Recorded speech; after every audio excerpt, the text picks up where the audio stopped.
Well, hello everybody, Nicholas McGinnis here. Today we're out on a river walk with the labs, December 1st.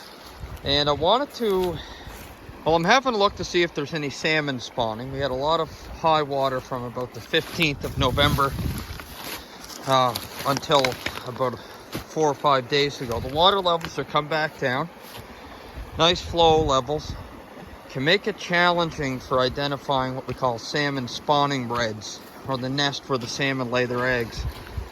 But typically where we find these redds are in areas with nice gravel on the upstream side of these riffles. So right above where this water starts to turn into a riffle, a phenomenon known as downwelling occurs, and the water that's flowing on the surface is able to penetrate the gravel bed, and it delivers oxygen to the salmon eggs. Now, I wanted to do this video because in terms of stream restoration and stream ecology, a lot of times these processes unfold over a number of years. And so as an example, if you look upstream on the left side bank looking up here, there's a lot of debris built up, and that was a complete debris jam 2 years ago.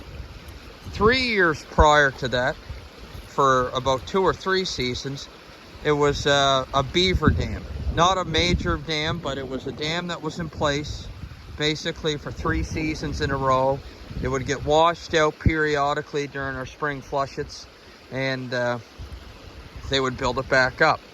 Now, the last time it got blown out, what happened was a lot of the large wood, like you see here, that size mature wood that has fallen into the stream, fetched up in it, and it created a really nice pool.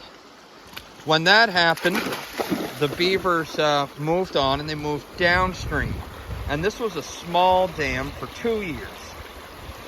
The dam, you can see there's some material up on the bank there, remnants of it. That's gone, and the beavers have moved downstream. But what the dam allowed to happen was, during those spring flow events and the winter thaws, large material once again was transported downstream, and some of it fetched up where that dam was, and it's created a natural digger log. Now, this is a brand new pool that was more or less just created in those high flow events the last couple of weeks. So there was a pool here. It was about 2 feet deep. Now it's 4 feet deep.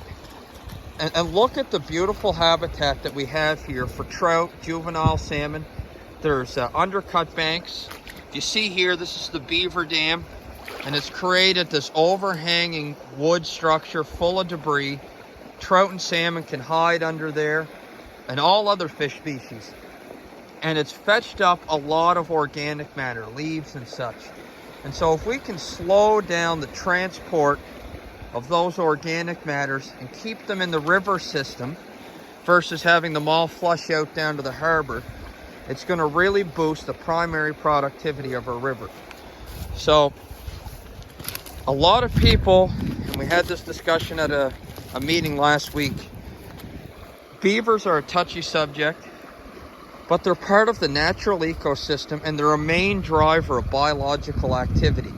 And anytime we have a process occurring within the watershed that's incorporating biology, the trees, the shrubs, and whatnot, and the animals that utilize them, into the river system, we end up having increased complexity, improved habitat, improved primary productivity, and this has established some really nice spawning habitat up above.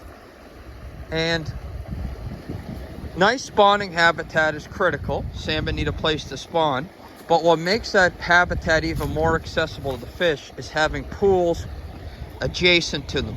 Because salmon primarily spawn at night, and they're traveling upstream early morning hours during the night, and they need a place to rest for the day once they find that good habitat.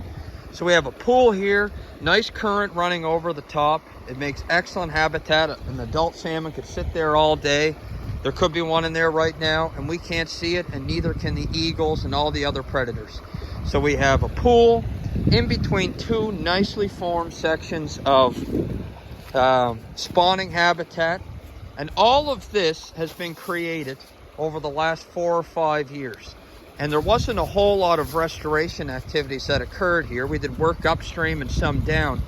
But there's a management component, because we often are brought, beaver dams and those sorts of things are often brought to my concerns as a river restoration practitioner.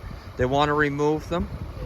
And it's up to us to build the case and be informed on how to explain the benefits of those biological functions and how they contribute to the recovery of the ecosystem.